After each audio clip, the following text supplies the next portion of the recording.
Agradeço aqui especialmente o palestrante, Dr. Claudemir Battaglini, por ter aceitado o nosso convite. Dr. Battaglini, que é nosso amigo, promotor de justiça há mais de 25 anos, com excepcional grau de conhecimento do meio ambiente e dos crimes ambientais, mas que tem como marca registrada sua humildade e bondade para os que dele se socorrem, e que tem a honra de ser amigo antes mesmo de entrar no Ministério Público, além de ser seu grande admirador. Currículo resumido do nosso palestrante: promotor de justiça do Estado de São Paulo, com exercício na comarca de Jundiaí, professor universitário, especialista em direito ambiental, foi delegado de polícia durante 11 meses, tem publicações em diversos artigos em revistas especializadas. Com a palavra, o palestrante dessa noite, meu amigo, Dr. Claudemir Battaglini, que falará sobre crimes ambientais, prevenção. Boa noite a todos. Só não sei se está funcionando aqui. Está ligado? Tem que ligar Vai até força também. o Estão ouvindo? Então, vamos ajustar aqui primeiro. Mais uma vez, boa noite. Eu gostaria inicialmente de agradecer o meu amigo, meu querido amigo, Dr. Luiz Carlos Branco, pai do meu colega de turma, Luiz Carlos Branco Júnior. Isso causa uma confusão lá em casa, porque quando a gente fala de Branco, o pessoal não sabe se do amigo de faculdade, se do professor da faculdade, se delegado, se o Ronaldo também, que é uma pessoa muito querida. Mas eu agradeço imensamente o convite. Tenho certeza que esse convite partiu mais da nossa amizade, da nossa admiração, que é recíproca, do que da minha capacidade de poder passar alguma coisa para uma plateia tão dignificada como essa plateia de hoje. Agradeço também a presença de vocês, que perderam o tempo de vocês, deixaram seus afazeres, né? Conseguiram apertar a agenda numa segunda-feira para estar aqui me ouvindo, mas mais que isso, para que a gente possa depois conversar, trocar ideias e eu poder receber de vocês também algumas contribuições para o meu trabalho. Então, feito esse agradecimento, eu vou ficar mais à vontade aqui, pessoal, para a gente ficar uma coisa muito séria, muito formal, muito parada, né? E para vocês não dormirem aí também. Bom, o Branco me pediu para falar sobre crimes ambientais e ele enfatizou que eu pudesse abordar a questão da prevenção, né? Então, para começar a conversa, nós precisamos entender que por que uma conduta é considerada crime? Seja no crime ambiental, seja num crime comum, seja num crime contra o sistema financeiro, ou em outras tantas condutas que são consideradas crimes, né? Não só no Brasil, mas como no mundo todo. Por que uma conduta é considerada crime? Então nós precisamos refletir, no primeiro momento, dizer o seguinte: se uma conduta é considerada crime, é porque o nosso ordenamento jurídico, através dos nossos representantes que representam a sociedade brasileira, entenderam que aquela conduta é grave, né? Pelo menos o crime está banalizado no Rio de Janeiro, mas nós não chegamos ainda num estágio tão degradante, infelizmente, né? Mas, e a gente espera que o Rio de Janeiro também melhore as suas condições, porque senão também daqui a pouco o risco é nosso também, né? Mas a gente entende e deve entender que se uma conduta é considerada crime é porque ela é grave, porque ela tem que ser sancionada, ela tem que ter uma penalidade diferenciada de uma conduta qualquer, né? Então essa é a primeira noção que nós temos que ter em mente. Se existe o crime ambiental, se existem determinados outros crimes, é porque é uma conduta grave, que atenta contra a sociedade, que coloca em risco a ordem jurídica, que afeta um bem protegido pelo Estado, que é o próprio bem ambiental, que a própria Constituição Federal nos assegura, né? O direito ao meio ambiente ecologicamente equilibrado, essencial à sadia qualidade de vida, né? Para as presentes, para a nossa geração e para as futuras gerações também. Nós temos que deixar o planeta para os nossos filhos, para os nossos netos. E então, voltado aí a essa questão do crime ambiental, se existe a previsão de que uma conduta é crime, é porque ela é grave. Mas não é só a conduta, nós não temos no ordenamento jurídico apenas a figura do crime para resolver uma determinada situação. Nós temos que lembrar aqui só um conceito que é importante, principalmente para quem não está mais afeto a essa área jurídica, e até para dizer para vocês que eu tenho uma certa dificuldade de fazer a exposição aqui, porque nós temos hoje aqui alguns juristas e outros que têm um conhecimento grande da área, mas não estão familiarizados à linguagem jurídica. Então, eu vou tentar aqui dosar. E como o meu desejo é de passar todos os conhecimentos para vocês, pode ser que eu fale um pouco mais rápido, pode ser que eu me atropele um pouco, qualquer coisa vocês me brecam, hein? Rápido demais, não estou entendendo nada, já está misturando tudo. Mas voltando, uma determinada conduta que seja ilícita, que seja contra o ordenamento jurídico, contra a ordem jurídica, contra as nossas leis, pode gerar 3 tipos de consequência ou de responsabilidade. Falando então da conduta ilícita. O ilícito criminal, que nós já falamos rapidamente para não ser repetitivo, que são condutas graves contra o ordenamento jurídico, então o legislador coloca aquele ilícito criminal como sendo crime, uma penalidade diferenciada, né? É crime, a gente sabe que ninguém quer praticar crimes, né? A gente quer viver em sociedade de forma legal, de forma ordenada, ninguém quer ser acusado de praticar algum crime, né? Então a parte criminal em algumas condutas. A outra responsabilidade, que também é muito conhecida, é a responsabilidade civil. É aquela que quando a gente gera algum prejuízo para outra pessoa, a gente tem que reparar, a gente tem que indenizar, a gente tem que voltar àquele status anterior de reparação ou indenização quando a reparação não é possível, que é a responsabilidade civil, então, que nós chamamos. E tem um terceiro que muita gente esquece, que é a responsabilidade administrativa.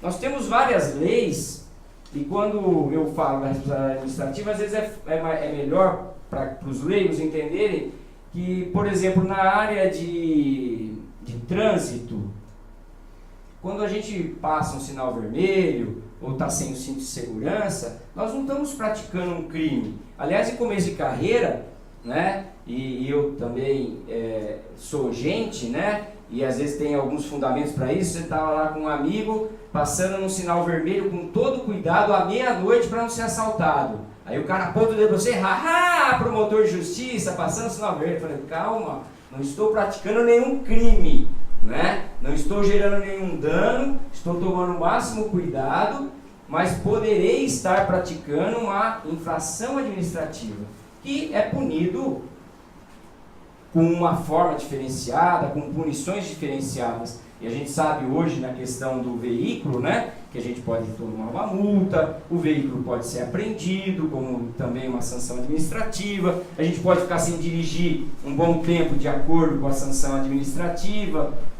de acordo com a conduta, ou de acordo com a pontuação que a gente tiver na carteira de habilitação. Então, nós temos 3 tipos de sanções ou de procedimentos que podem gerar uma certa responsabilidade, a responsabilidade civil, a responsabilidade penal e a responsabilidade administrativa. Há condutas que, de tão graves que são, muitas vezes incidem as 3 esferas. Então vamos para um caso prático do meio ambiente. A polícia ambiental, órgão fiscalizador, com o poder de polícia de fiscalizar, vai até uma determinada área e descobre ali que houve um desmatamento de vegetação nativa em área de preservação permanente. Depois a gente volta a falar um pouquinho rapidamente disso. Uma beira de rio, uma perto da nascente, 50 metros da nascente, ou 30 metros de um curso d'água, ou um topo de morro, ou uma declividade superior a 45 graus, ou entre outras situações que o Código Florestal especifica, esclarece quais são aquilo que nós chamamos de APP, áreas de preservação permanente, que devem ser especialmente protegidas e que são especialmente protegidas pela legislação. Aí nós temos uma lei, a Lei de Crimes Ambientais, a Lei 9.605, que diz que isso é crime, porque o cara não tem autorização para fazer aquele corte. Então a Polícia Ambiental vai impor uma penalidade administrativa, além de um embargo da área, que também é uma sanção administrativa, vai impor um embargo e falar, olha, para tudo, vai apreender os instrumentos que estão sendo utilizados ali, motosserra, caminhão, se for o caso, ou outros instrumentos, pode fazer isso também porque está na lei, vai tomar então as medidas administrativas cabíveis à Polícia Ambiental. Se fosse a CETESB, num caso de poluição, poderia ser igualmente a CETESB, fazer esse trabalho de fiscalização, de autuação, de fiscalização administrativa. Faz o trabalho administrativo, encaminha para a polícia, que a polícia é o órgão competente para a apuração do crime, porque nós temos nesses exemplos, nesse exemplo que eu dei, de corte de vegetação nativa, na margem de um córrego, perto de uma nascente, nós temos uma previsão de que isso é crime. Então encaminha para a Polícia Civil, que vai fazer a apuração criminal, depois isso é encaminhado para o fórum, para o promotor de justiça, que vai avaliar se houve realmente um crime ou não, e vai seguir com aquilo que nós chamamos de denúncia, o processo criminal, para que aquela pessoa seja ou não responsabilizada na esfera criminal. Então, seguiu ali as sanções administrativas, seguiu o processo criminal e pode ainda, em virtude do que aconteceu, ser encaminhado também ao Ministério Público, num outro setor, que é mais o meu setor, para a instauração de um inquérito civil, que é o instrumento que o promotor de justiça tem para investigar aquilo. Pô, mas você já deu tantos elementos, já foi tanta gente lá, você tem que investigar alguma coisa ainda? Exatamente, para ter certeza, né? Existe, às vezes também, eu estou dando um exemplo, mas às vezes o sujeito não cortou, de repente não era um APP, de repente não era vegetação nativa, né? Enfim. E na área, então, que nós chamamos de responsabilidade civil, o Ministério Público, como colocado pela Constituição Federal, mas não só ele, temos a CETESB, temos a Polícia Ambiental, temos outros órgãos ambientais, temos até a própria Prefeitura, o promotor de justiça pode então investigar aquele fato e chegar à necessidade de reparar o dano, de replantar a área, ou se não houver outro meio de acordo com o caso concreto, haver uma indenização em virtude daquela conduta que ofende o meio ambiente. Então nós temos aí uma pincelada da possibilidade de 3 situações aí na área administrativa, penal e civil. Mas hoje eu vou falar do crime, né, do crime ambiental. Vou falar um pouquinho mais do crime ambiental, que é a área que mais nos interessa. E aí vem uma pergunta, né, e um questionamento que é muito comum, assim, o crime ambiental é inafiançável? Porque antigamente era. E eu brinco com os alunos quando eu faço isso, vou falar para vocês também, não chega a ser tão brincadeira, tem um pouco de seriedade nisso. O crime ambiental não é inafiançável, ele é afiançável, as penas são baixas, mas aí é que vem a brincadeira, não precisa contar isso para ninguém, né, gente?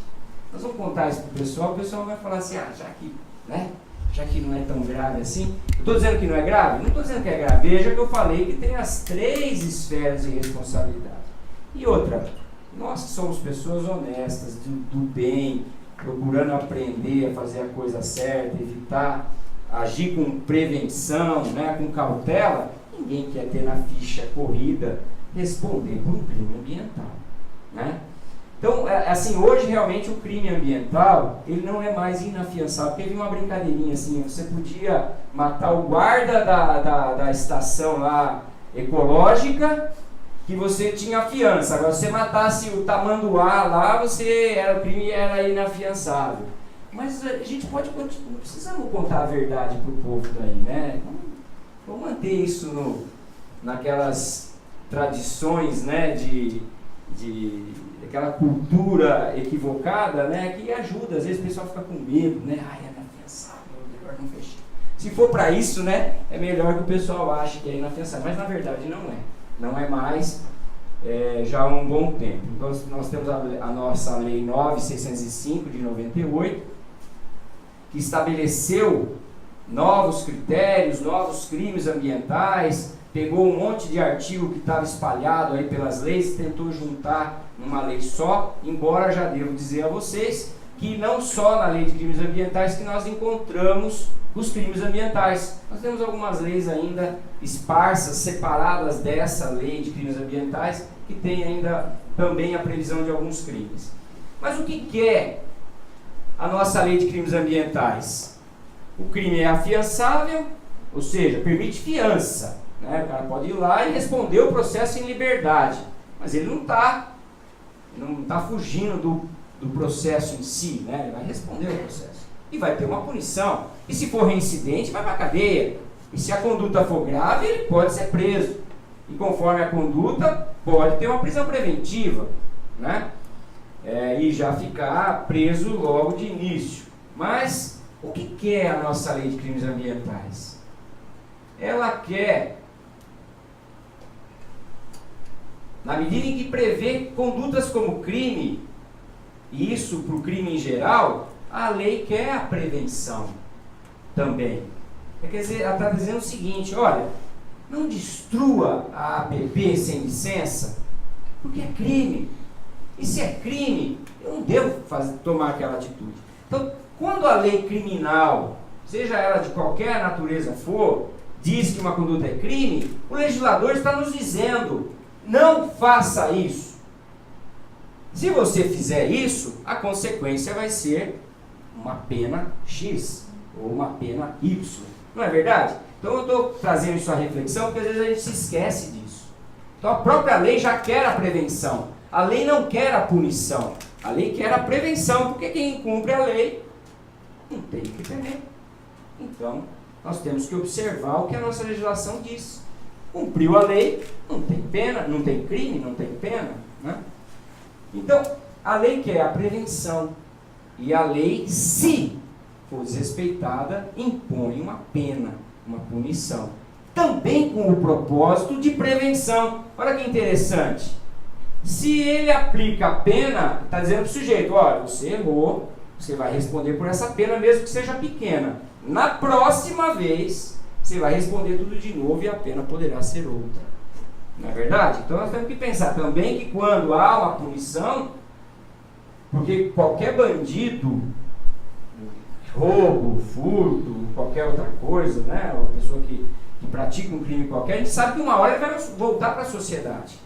E a nossa lei penal, infelizmente, tem que trabalhar com isso. Nós não temos prisão perpétua e não temos pena de morte. Então, salvo algumas exceções, fatalmente os criminosos tendem a ser colocados em liberdade. E a lei está dizendo para ele: ó, você recebeu a sua punição, agora você, por favor, não faça mais, porque senão você vai ser punido novamente. Mas a lei de crimes ambientais, além desse aspecto de prevenção, ela está recheada de artigos dizendo que, conforme o crime que for praticado, mesmo que o sujeito tenha vários benefícios, a lei quer a reparação do dano. Porque o sujeito chega lá: eu vou pagar uma multa X, vou ficar 6 meses na cadeia, vou passar o rodo em tudo lá, fico lá 6 meses na cadeia por conta do governo, né? Monto lá um hotelzinho, um coraçãozinho, com a entrada das visitas íntimas, na verdade, coisa recente do Rio de Janeiro, né? Posso contar lá alguma coisa parecida. 6 meses passam rápido, né, Branco? Dali a pouco eu estou de novo com a minha área degradada, destruída e resolvido. Não. Né? Seja qual for o processo criminal, seja qual for a pena, a lei diz que tem que haver a reparação do dano. É assim na transação penal, quando o crime é pequenininho, que a lei prevê lá a possibilidade de transação penal, de pagar uma multa, de uma coisa mais simples, um delito menor, né, que a lei chama de menor potencial ofensivo. O cara faz a transação, mas tem que propor ali a recuperação do dano. Tem uma outra figura que é conhecida como sursi do processo. Ele ganha suspensão do processo, que é uma pena já intermediária, né? É um benefício para o réu, porque ele não vai ser processado até o fim. O promotor faz ali algumas condicionantes que a lei também estabelece. O senhor tem que cumprir isso, durante um prazo X. Se o senhor cumprir, em geral 2 anos, 3 anos, se o senhor cumprir esse prazo, essas condições, o senhor está livre do processo, não vai ser nem condenado. Falou, beleza, eu vou cuidar disso daí, vou fazer tudo direitinho, não quero mais ter esse processo nas minhas costas. Também tem que reparar o dano. Está dito na lei, isso, o interesse da lei é também a reparação do dano quando houver essa suspensão condicional do processo. E em alguns outros casos, se ele for condenado efetivamente e tiver um outro benefício que nós chamamos de suspensão condicional da pena, que é o sursi, o tradicional sursi, que muita gente já ouviu falar, ele não vai preso porque ele está cumprindo, vamos dizer, em liberdade, algumas condições também, e porque o crime dele não foi assim também tão grave, uma pena lá que permite isso, ele também tem que, entre as condições que estão previstas no Código Penal, reparar o dano. Significa que também vai ter que reparar o dano ambiental.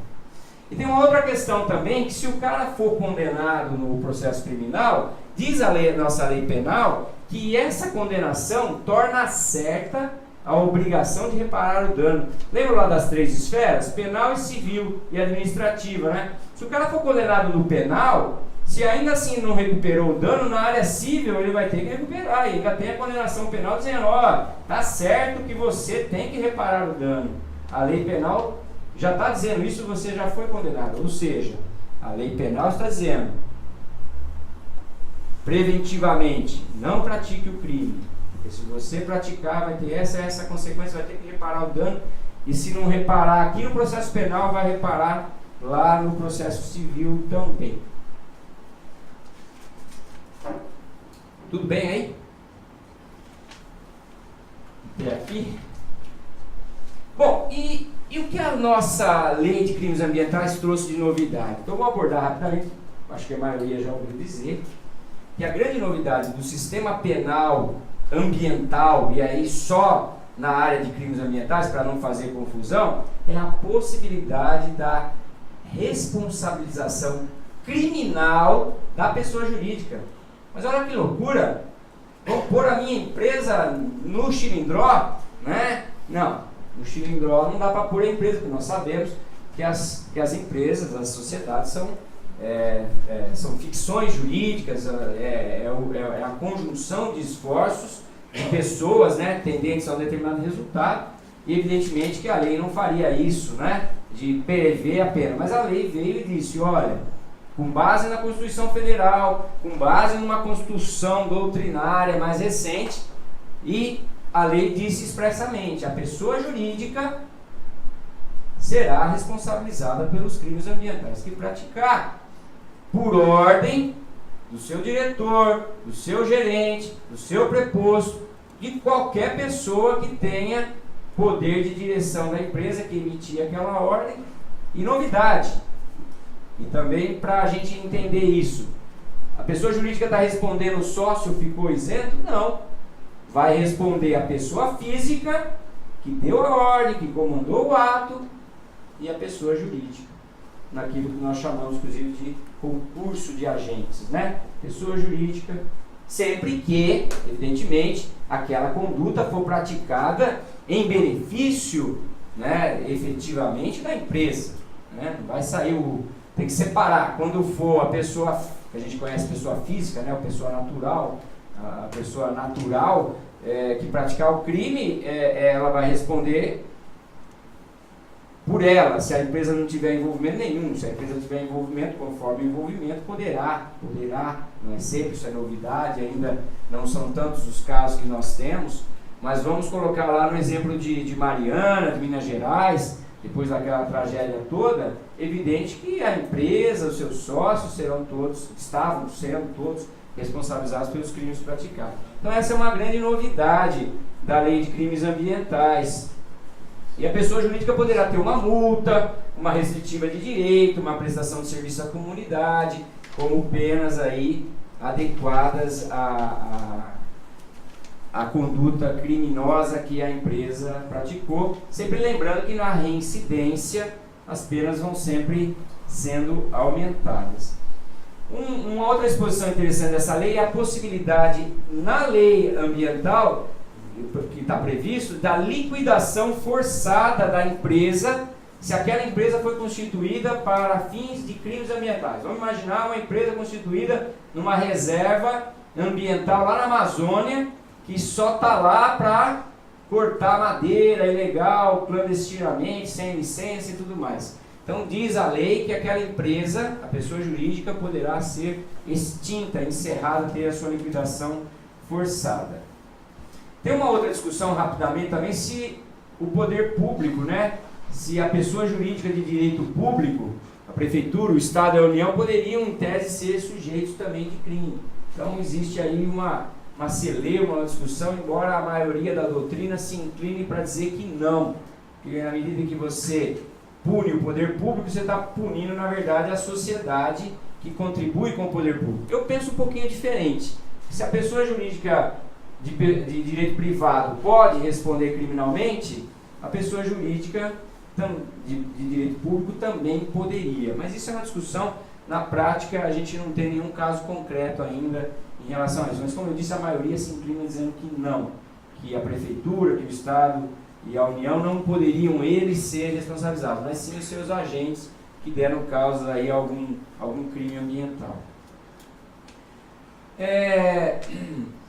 Vou falar um pouquinho e rapidamente de alguns crimes ambientais, comentar algumas coisas, passar rapidamente pelos principais tipos, que a gente chama tipos penais, os principais crimes previstos pela 9605, e depois falar um pouco da legislação. Tem um tempinho ainda? Tem vontade. Está programado para 3 horas de palestra, mas eu acho que eu deveria 5 minutos antes. O artigo 32 da Lei de Crimes Ambientais fala dos maus tratos a animais. É um artigo muito referenciado, porque utilizado às vezes não dá muito, porque nem sempre se pega a situação. Mas o sujeito abandona o cachorro, abandona o gato, isso tem sido um problema para Jundiaí. A administração pública não dá conta da irresponsabilidade das pessoas que abandonam os seus animais, deixam eles procriar, depois fica aquela ninhada de gato, de cachorro, faz o quê? Leva na frente da casa de algum, né?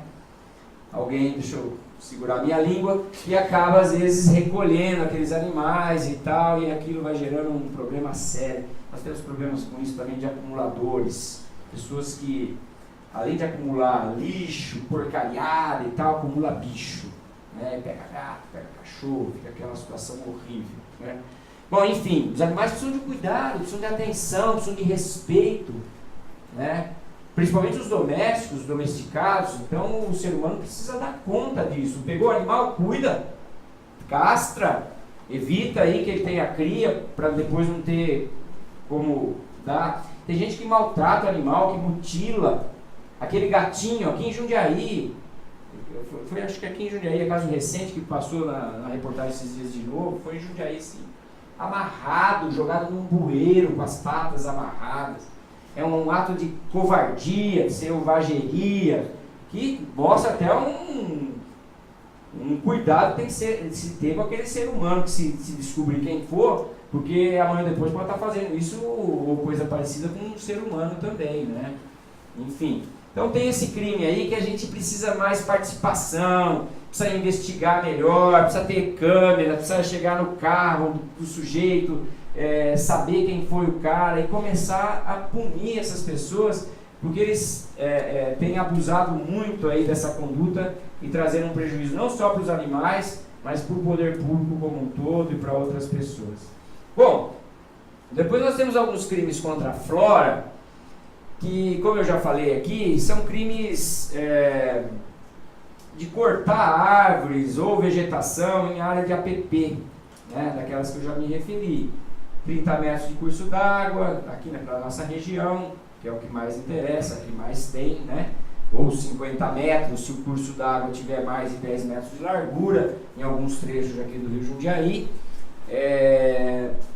Curso d'água, nascente, 50 metros de nascente, declividade superior a 45 graus, topo de morro, altitude de mais de 1.800 metros, que não é o caso. Daí tem também manguezal, tem outras figuras que não são próprias da nossa região, que vale comentar.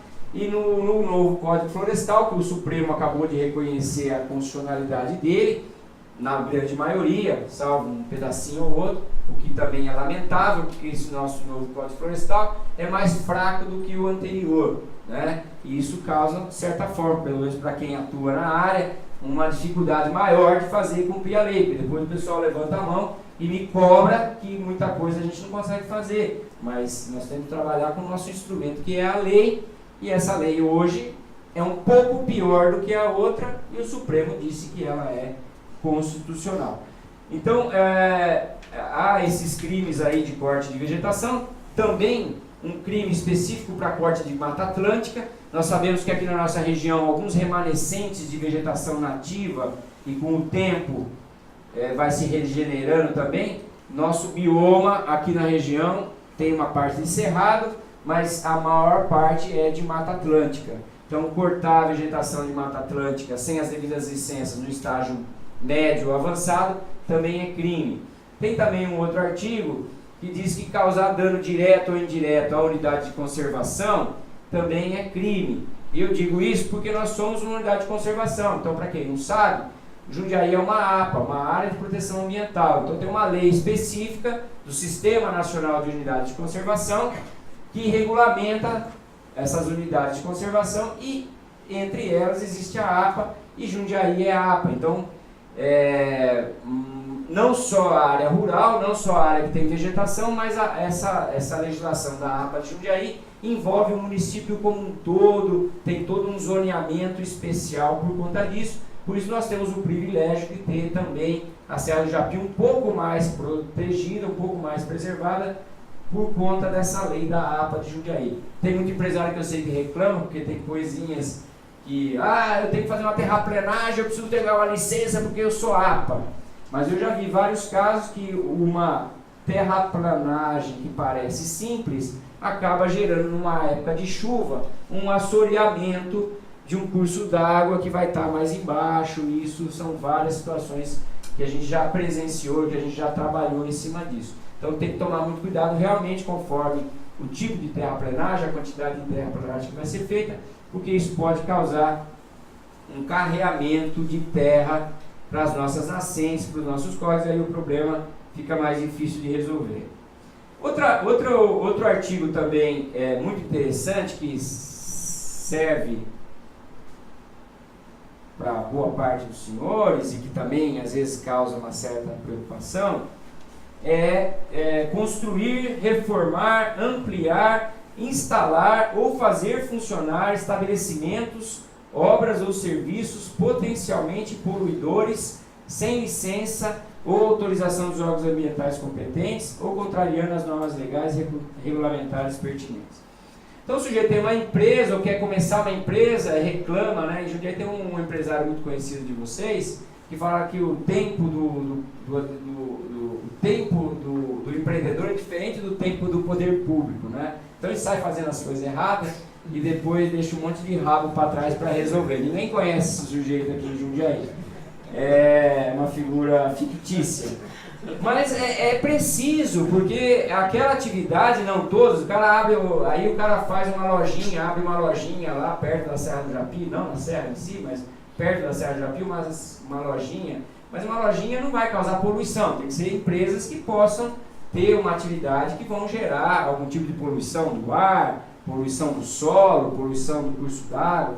Então, mas é importante que tenha o licenciamento, que tenha todas as aprovações, senão o sujeito vai ter um problema. Então já pode ser impedido de início. O cara está lá com uma construção que vai virar uma empresa, não tem as licenças, vai responder criminalmente por isso.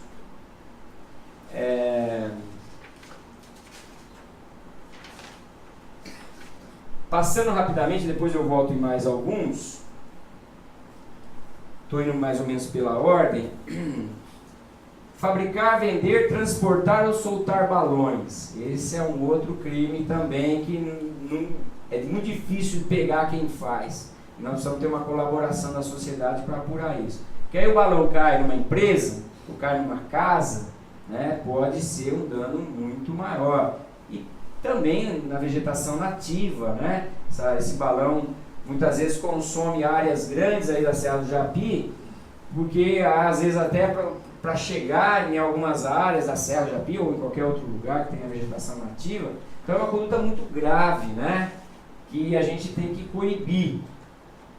E a legislação o sujeito às vezes está transportando o balão, então tem que tomar cuidado também, né? Mas tem gente que vai lá e cata o balão para levar na delegacia, mas a delegacia pode achar, né? A polícia aborda, pode achar que não era exatamente para isso, que o pessoal tem o hábito também de resgatar os balões, ou para soltar de novo, ou para colocar como troféu, né? Daquilo que foi soltado e depois resgatado. Extração de minérios, a mineração como um todo, ou às vezes atividade pequena de pesquisa, ou particular que tira areia, pedra de áreas protegidas, de rios, de florestas, também poderão responder aí por crime, porque tem que ter todo o licenciamento, tem que ter todo um cuidado para que aquela atividade possa se desenvolver.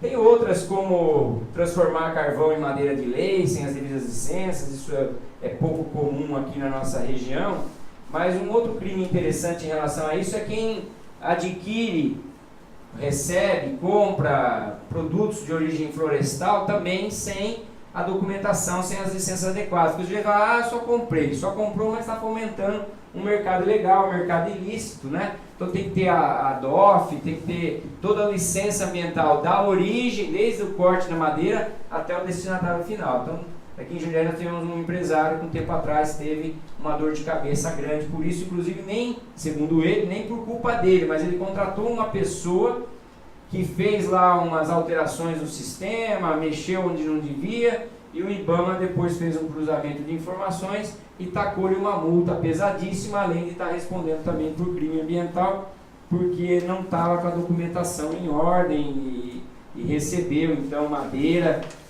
sem essa licença. Tem um outro artigo também interessante, que impedir ou dificultar a regeneração de floresta e demais formas de vegetação. Porque às vezes o que acontece? O cara vai lá e é uma área que já foi degradada há muito tempo, não está sem vegetação nativa. Aí o cara põe uns boizinhos lá, uns cabritos, né? Os bichos fazer o serviço ali, ou seja, não deixar a vegetação voltar. Não quer que aquela vegetação se torne... Se bem que em Jundiaí eu vou dizer para vocês que a minha percepção é que o que acontece é o contrário. O sujeito abandona a área, a hora que vai ver não pode mais mexer, porque já está cheio de vegetação nativa de novo, né? Temos aí históricos como Malota, que a hora que vai ver, a população que está morando perto não quer mais que mexe, porque a vegetação dominou ali a paisagem, né? Mas não pode, então, se o cara pega lá, mas eu comprei a área e já estava assim. Se a lei manda reflorestar, reconstituir, o cara está impedindo a regeneração, está tendo atividades ali que são incompatíveis com a regeneração, ele pode responder por isso. E esse é o tipo da coisa que às vezes tem gente que não sabe. Eu pus os boizinhos aqui, os boizinhos estão sempre aqui, mas está na beira do curso d'água, tem que tirar tal. Se bem que tem uma discussão aí do novo Código Florestal, de que algumas atividades próximos aí do curso d'água, ou de algumas APPs, que ele pode continuar exercendo a atividade dentro de alguns critérios que o Código estabelece. Se bem que a gente sempre procura melhorar a proteção aí dessas APPs e tentar ganhar áreas realmente da APP e que essas atividades sejam desenvolvidas em outras áreas mais propícias. Comercializar ou utilizar a motosserra sem licença ou registro também é um crime ambiental. Portar instrumentos de caça em unidade de conservação, olha, unidade de conservação, Jundiaí é APA, vai para a Serra do Japi com um instrumento de caça. Não, mas eu não ia fazer nada. Bom, já está com o instrumento de caça. Aliás, falando nisso, a lei de crimes ambientais pune muitos crimes que nós chamamos juridicamente de crimes de perigo. Não precisa, às vezes, o crime estar consumado, ter o dano, efetivamente. Então, basta a mera conduta, por exemplo, o balão. O balão não caiu, eu resgatei o balão antes de causar um incêndio. Não, a lei não está falando que precisa causar um incêndio, nem que precisa chegar de fato a fazer a caça lá no local. Mas se está com o balão, ou se está com o instrumento de caça, são condutas que por si só já implicam aí na responsabilidade de quem estiver praticando essas condutas. Poluição também, né? Poluição é um crime previsto na Lei de Crimes Ambientais, que não é qualquer poluição também, porque nós sabemos que a poluição ela pode estar autorizada, pode estar licenciada. Aliás, todo mundo polui, né? Partindo de um pressuposto básico, todos nós somos poluidores, todos os dias, todos os aspectos. Mas há limites para a poluição. Então, a poluição em si não é qualquer poluição, mas aquela que está fora do padrão, que causa um risco maior de gerar danos à saúde humana, de gerar mortandade de peixes, mortandade de animais, de contaminar o solo, ela vai ter, então, um crime específico de poluição. Há também outros crimes, como por exemplo, nós temos aqui em Jundiaí bens tombados, né, patrimônio histórico, e também lembrando que o meio ambiente é constituído não só do patrimônio natural, que ainda nos resta, mas também pelo nosso ambiente artificial, nosso ambiente urbano, e também pelo meio ambiente cultural, histórico, paisagístico, né? Então tem regras para todas essas áreas. E essa mesma lei diz que destruir, danificar esses bens tombados com proteção pela lei ou por ato administrativo, que é o tombamento, né? Há um crime específico para isso, inclusive para pichação. Tem muita gente que não sabe, mas o ato de pichar está previsto nessa lei agora também, porque antigamente não tinha essa previsão legal. A gente pegava o cara na polícia, ainda na época que eu trabalhava na polícia, pelo crime de dano. O cara foi lá, pichou, tem que pintar de novo. Era um encaixe que conseguiam dar. Agora tem. Inclusive curioso também para dizer para vocês que esse crime era de pichar ou grafitar. E a lei foi alterada para dizer, grafite, aí foi o lobby dos grafiteiros, né? O grafite bem feito, desde que autorizado pelo proprietário, não é considerado crime. Então alguém teve cuidado de ir lá para não, né? É aquela briga que tem lá com o Dória em São Paulo, né? De aquilo fica ou não fica, quais os espaços que o pessoal tem para fazer o grafite e tal, né? Então a lei está alterada hoje para dizer isso. Temos outros crimes também para o funcionário público, que no ato da licença faz afirmações falsas, mas tem também para o perito, viu, Silvio Dresser? Para o perito que elabora ou apresenta no licenciamento ambiental estudo, laudo, relatório ambiental total ou parcialmente falso ou enganoso, inclusive por omissão. Omissão, o cara se omite, fala, isso aqui eu não vou contar não, deixa quieto, ninguém vai ver.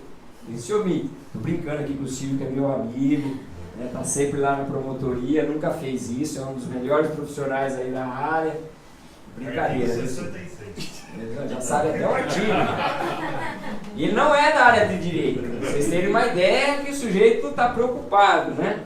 Então, o funcionário público no ato da licença também tem algumas responsabilidades lá, se ele não conduzir a coisa direitinha e tal. Por isso que gente, por isso tenham paciência. O funcionário público às vezes é meio devagar. Tomar cuidado, né? Tem que olhar muita coisa. Ele tem medo de ser processado. Vai que passa o negócio e depois sobra para ele, né? Então tem um artigo lá para ele também, tem artigo para todo mundo, para promotor também tem. Né? Então tem tudo. Um outro artigo muito interessante, deixar de cumprir a obrigação de relevante interesse ambiental. O artigo diz isso. Mas o que é isso? Né?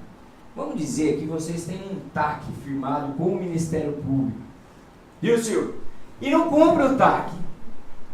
Né? E não cumpre adequadamente o TAC, dá um jeito de não cumprir o TAC. Então, teoricamente, o sujeito está praticando, ele assinou uma obrigação, cumprir a obrigação de relevante interesse ambiental. Ele foi lá, assinou, se comprometeu a fazer. Será que ele não está cumprindo uma obrigação de relevante interesse ambiental quando ele se propôs a resolver aquela questão ambiental, seja despoluindo, seja replantando, seja amenizando o dano ambiental, e ele não faz, assintosamente não faz?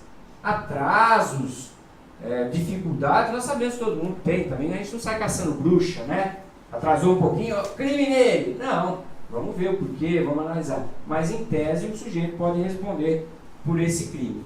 E um outro artigo também interessante, que serve para particulares e para empresas, obstar ou dificultar a ação fiscalizadora do poder público. A polícia ambiental chega no sítio e vai fazer uma fiscalização. Aqui o senhor não entra, o senhor tem um mandato. Já fala errado, né? Fala errado, né? O senhor tem um mandato do juiz? Fala, não é mandato, é mandado, né? Tem que ter o cara quer uma ordem judicial. Não, eu estou fiscalizando. Só estou fiscalizando aqui. Porque, mas não é a propriedade privada? Mas a propriedade privada a gente já entende uma coisa um pouco diferente, né? Assim a empresa ia dizer a mesma coisa. Só que é uma empresa privada, o CETESB só pode entrar aqui com mandato. Não é assim. Não está ofendendo o conceito do nosso modo de ver de residência. Não está entrando dentro da casa do caboclo, né? Está entrando na propriedade que às vezes está aberta para todo mundo, menos para a polícia, né? O senhor não vai entrar aqui. Então aí pode o policial, né, autoridade, aplicar o rigor da lei e levar o sujeito preso porque está obstando aí ou dificultando a ação fiscalizadora do poder público. Bom, tem crimes de pesca, quando a pesca é feita por explosivo, fora do né, seu Castilho, o senhor que está gostando agora de pescar, tem que ter a licença, não pode pescar no período de defeso. Então tem algumas condições mais graves e outras que nem tanto, mas tem até a previsão aqui de pesca por explosivo e outras coisas. Mas a lei também não tem só coisa ruim, né? Você só falou de coisa ruim, né? Vamos falar da coisa boa. Bom, coisa boa também tem bastante. Né? Ali nós temos algumas situações que a nossa legislação penal diz que são excludentes de ilicitude. O sujeito praticou o ato, mas aquele ato não é considerado crime na hora que vai apurar o fato. Como a legítima defesa. Alguém pode, infelizmente, ter que se passar por uma situação que tem que matar um adversário para se defender. É legítima defesa. Essa lei também tem um artigo específico. Diz que não é crime o abate de animal quando realizado em estado de necessidade para saciar a fome do agente de sua família. Não do churrasco inteiro, gente. Mata a capivara e faz lá o churrasco para matar a família, da família inteira, da vizinhança inteira. Aí não, né? É saciar a fome, né? Não aquilo que é o excesso. Para proteger lavouras, pomares e rebanhos da ação predatória ou destruidora de animais, desde que legalmente e expressamente autorizado pela autoridade competente. Então tem uma praga de pombo, por exemplo, né? Precisa acabar com aquilo ali, então vai buscar uma licença para fazer um controle daquilo, como é também no Pantanal, até em algumas situações até de jacaré. Se houver necessidade de fazer o controle do jacaré, faz a licença, vamos fazer todos os estudos necessários e autorizar a tirar uma quantidade sem que vá interferir no meio ambiente. Também, então, essa situação não é crime. Ou por ser nocivo o animal, desde que caracterizado pelo órgão competente, né? Desde quando eu mato barata lá em casa, eu sou acusado de destruir o meio ambiente. Calma que esse animal é nocivo, pode gerar doença, se prolifera, que é uma, né? E além do que a mulher reclama uma barbaridade enquanto não matar a barata. Então tem animais, escorpião, aranha, enfim, é claro, dependendo da situação. Mas não no seu habitat natural, né? O cara vai lá e mata a aranha no ambiente natural dela, mas vai matar a aranha por quê? Ela não está fazendo, né? Só se houver realmente uma necessidade ali no contato. O cara entra lá para matar a aranha. Então ele não está autorizado a fazer isso, porque aquele animal não é nocivo naquela... Aliás, ele é importante naquele contexto dele ali de meio ambiente. Bom, só para terminar, senão eu fico mesmo 3 horas. Nós temos a lei de loteamentos clandestinos, né? A 6766 de 79, que vocês conhecem bem, os empresários conhecem bem, principalmente do ramo imobiliário. que constitui crime o loteamento irregular, o loteamento clandestino, o loteamento não autorizado, várias condutas, qualquer conduta relacionada ao início de loteamento, à venda de lote, sem as devidas licenças. É um problema muito sério aqui de Jundiaí também. Nós temos 300 loteamentos clandestinos, feito no tal fração ideal. Se quiser depois sobrar tempo, eu te explico um pouco melhor. Mas eram condutas, na verdade, para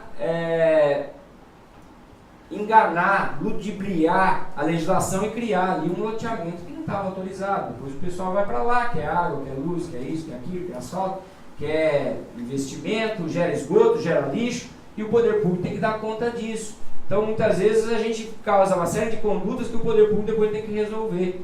E é crime, e a gente tem que apurar também o mais rápido possível para punir isso. Paralelamente a isso, sem ser um crime também tão grave assim, e aí eu não sei porquê da diferença, acho que a gente precisa mudar a nossa legislação, porque ela é de 64, a lei de incorporação imobiliária também tem algumas condutas lá que são consideradas crimes para o sujeito que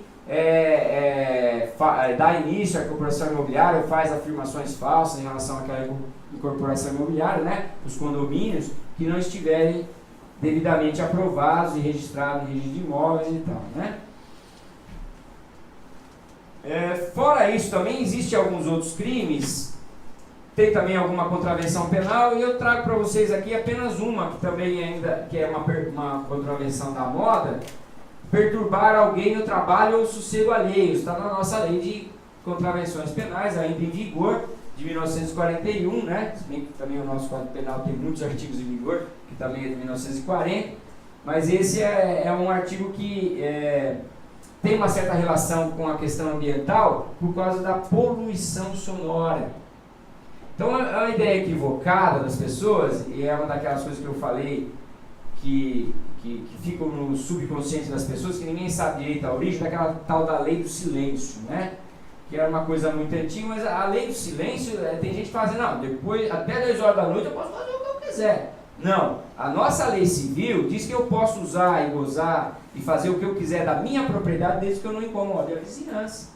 E esse artigo da lei de contravenções penais vem reforçar isso. Em qualquer horário? Claro, em qualquer horário. Porque o seu vizinho pode trabalhar de noite e querer dormir de dia. Ou ele pode simplesmente querer dormir de dia, ou assistir uma TV, ou estar em casa, fazer um home office, né? Trabalhar em casa, e o vizinho fica lá com gritaria. De que forma, então, perturbar alguém o trabalho ou o sossego alheio? Seja o trabalho ou o sossego. Uma coisa ou outra, né? Ou as duas, às vezes. Com gritaria ou algazarra, exercendo profissão incômoda ou ruidosa, em desacordo com as prescrições legais, abusando de instrumentos sonoros ou sinais acústicos, provocando ou não procurando impedir barulho produzido por animal que tem a sua guarda. Então, uma cachorrinha lá, perdi uma cachorrinha, infelizmente, esses dias com 17 anos, e a outra também está doente, infelizmente, está com uma doença grave, terminal, e ela está sentindo, acho que a falta do outro. Liguei para minha vizinha hoje, antes de vir para cá, a propósito, não tinha nem lembrado disso aqui. Falei, viu, Mara, se a minha cachorra estiver chorando muito, está acontecendo isso. Ela falou, não tem problema. Eu falei, não, mas você me avisa, a gente vai tentar dar um jeito, né? Porque a obrigação é da gente, né? Seja o galo, o papagaio, a maritaca, o cachorro, que caso. E, gente, isso aqui é de 1941.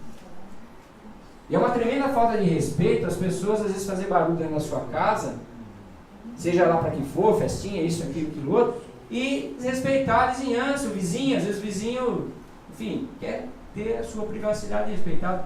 Então a gente tem que fazer o som dentro da sua adequação, né, do seu limite. Mas é um artigo interessante que a gente pode usar a qualquer momento, aí, registrar na polícia, aí, um BO contra alguém que está fazendo isso. Bom, eu gostaria só de deixar uma mensagem final de que tudo isso, conhecer essas normas, debater esses assuntos, é uma forma da gente colaborar com prevenção. Como eu disse já várias vezes no início, acho que o que a lei quer é que as pessoas não pratiquem essas condutas. Não praticando essas condutas, a gente vai ter uma sociedade melhor, seja em todas as áreas, né? Aliás, a regra máxima para a gente viver bem em sociedade é respeitar o outro e não fazer para o outro aquilo que a gente não gostaria que fizesse para a gente. E a lei está sempre dizendo isso, ó, faz isso porque isso atrapalha a sociedade, atrapalha o vizinho, atrapalha a pessoa, enfim. E a lei está pedindo, não faça. Se fizer, vai ter punição. Se for punido, não faça novamente, porque a punição vai ser maior e assim por diante. E tem a responsabilidade administrativa, civil e criminal. Eu gosto de mencionar, faz tempo que eu não menciono, porque faz tempo que eu não dou palestra.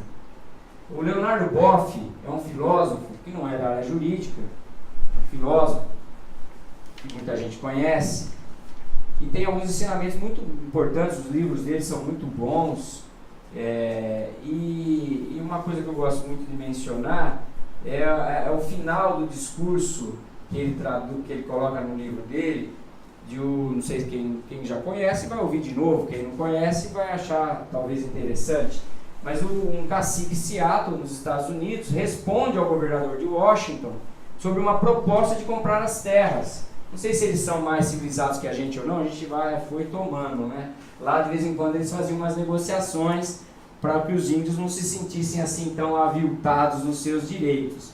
E ele responde dizendo que não entende a proposta de comprar as terras, e até diz que se não vender, provavelmente o homem branco iria tirar as suas terras, e ele vai respondendo uma série de coisas que ele não compreende na mentalidade dele, o porquê queriam comprar a terra, porque a terra é sagrada, porque a terra é onde vivem os seus ancestrais, os seus filhos, né, os animais e tudo mais. E ele conclui esse discurso, que é muito bonito, quem tiver curiosidade de procurar na internet vai achar com facilidade, além da obra aí do Leonardo Boff, que foi o que me mostrou esse discurso. Ele fala o seguinte no final, minha frase final aí para vocês: de uma coisa sabemos, a terra não pertence ao homem, é o homem que pertence à terra, disto temos certeza. Todas as coisas estão interligadas como o sangue que une uma família, tudo está relacionado entre si, o que fere a terra, fere também os filhos e filhas da terra. Não foi o homem que teceu a trama da vida, ele é meramente um fio dessa trama, né? Um fio da mesma. Tudo o que fizer a trama, a si mesmo fará. Obrigado pela atenção, estou à disposição para a gente conversar, continuar conversando aí com as perguntas.